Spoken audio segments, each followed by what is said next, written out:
আজকের কেন্দ্র রায়গঞ্জ, কিন্তু জিতবেন কে? আসুন জেনে নেওয়া যাক। সব দিক খতিয়ে দেখে যা উঠে এসেছে। লোকসভা ভোটের সমস্ত আপডেট পেতে আমাদের চ্যানেলটি সাবস্ক্রাইব করুন এবং সঙ্গে বেল আইকনটি টিপে দিন। তাহলে আপনি অটোমেটিক্যালি নোটিফিকেশান পেয়ে যাবেন সবার আগে। আমরা প্রচার করার চেষ্টা করব। আপনাদের সকলের কাছে একটি অনুরোধ, আপনারা শান্তি শৃঙ্খলা বজায় রাখুন এবং শান্তিতে ভোট দিন। ধন্যবাদ। পশ্চিমবঙ্গের উত্তর দিনাজপুরের রায়গঞ্জ লোকসভা আসনটি এখন সবার দৃষ্টি আকর্ষণ করেছে।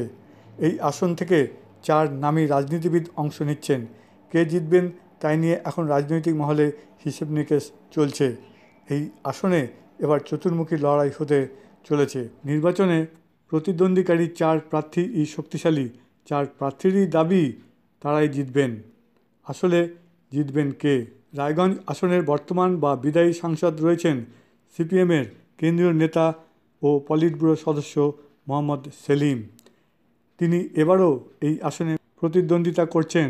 আরও রয়েছেন এই আসনের প্রাক্তন সাংসদ, প্রয়াত কংগ্রেস নেতা, কেন্দ্রীয় প্রাক্তন তথ্য ও সম্প্রচার মন্ত্রী প্রিয়রঞ্জন দাসমুন্সির স্ত্রী দীপা দাসমুন্সি।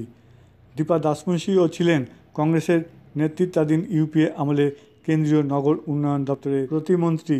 এই আসনটি প্রিয়রঞ্জন দাসমুন্সির থাকলেও 2008 সালের 12ই অক্টোবর প্রিয়রঞ্জন দাসমুন্সি তথ্য ও সম্প্রচার মন্ত্রী থাকাকালীন হঠাৎ হৃদরোগে আক্রান্ত হয়ে পড়েন।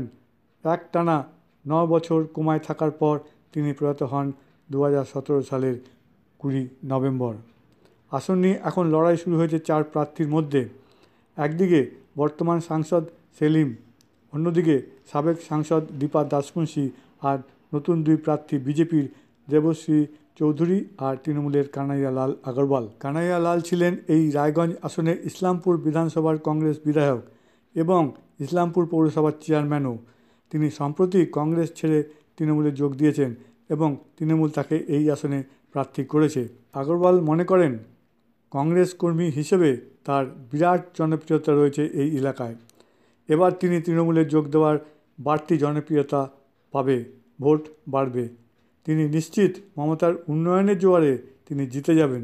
কংগ্রেস বা সিপিএম এখানে দাঁড়াতে পারবে না, কারণ তাদের আর সেই শক্তি নেই। বিজেপি এই আসনে প্রার্থী করেছে রাজ্য সাধারণ সম্পাদক দেবশ্রী চৌধুরীকে। দেবশ্রী একজন বিজেপির নেত্রী হিসেবে নিজেকে রাজ্যে প্রতিষ্ঠিত করতে পেরেছেন।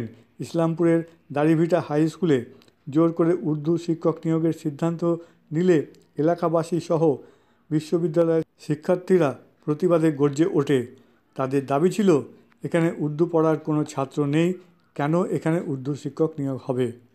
এই নিয়ে গড়ে ওঠা আন্দোলনে পুলিশের গুলিতে গত বছরের 11ই সেপ্টেম্বর মারা যান 2 সাবেক ছাত্র। আর এই আন্দোলনে নেতৃত্বে চলে এসেছিলেন বিজেপি নেত্রী দেবশ্রী চৌধুরী।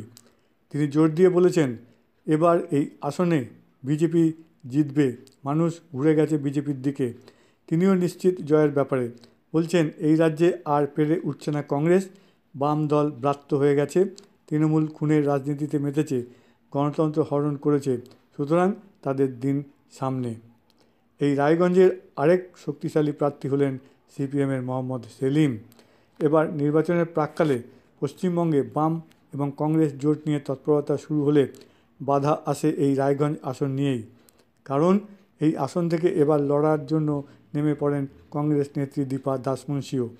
কিন্তু বাম দল এতে সায় দেয়নি।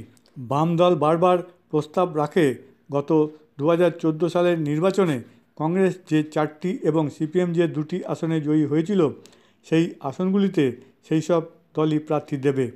কিন্তু এই প্রস্তাব মেনে নিতে পারেনি কংগ্রেস। অগত্যা ভেঙে যায় বাম কংগ্রেস জোট। লড়াইতে নেমে পড়েন দুপক্ষই। তবুও সিপিএম বা বামফ্রন্ট আশাবাদী তারাই ফের এই আসনে জিতবে। গত নির্বাচনে এই আসনে সিপিএম নেতা মোহাম্মদ সেলিম জিতেছিলেন মাত্র 1634 ভোটের ব্যবধানে। সেলিম পেয়েছিলেন 3,17,515টি ভোট।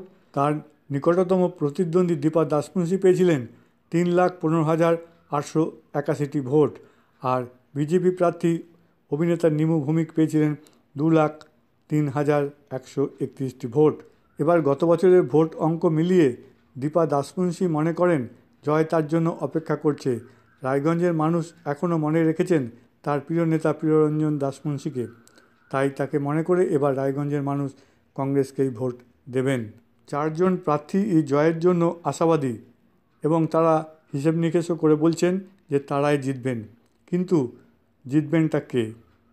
এখানে একটি কথা বলা প্রয়োজন, যেদিন কংগ্রেস এবং বামফ্রন্টের জোট ভেঙে গেল সেদিনই আন্দাজ করা গিয়েছিল এই আসন থেকে কে জিততে পারেন। 4 জনের মধ্যে লড়াইটা বেশ ভালোই জমবে এবং প্রত্যেকেই ভোট পাবেন। কিন্তু শেষ হাসি হাসবেন কে? সমস্ত দিক বিচার করে এবং বিশ্লেষণ করে যা উঠে আসছে এবং সমীক্ষাও যা বলছে, তাতে এই কেন্দ্র থেকে যিনি জিততে চলেছেন তার নাম দেবশ্রী চৌধুরী।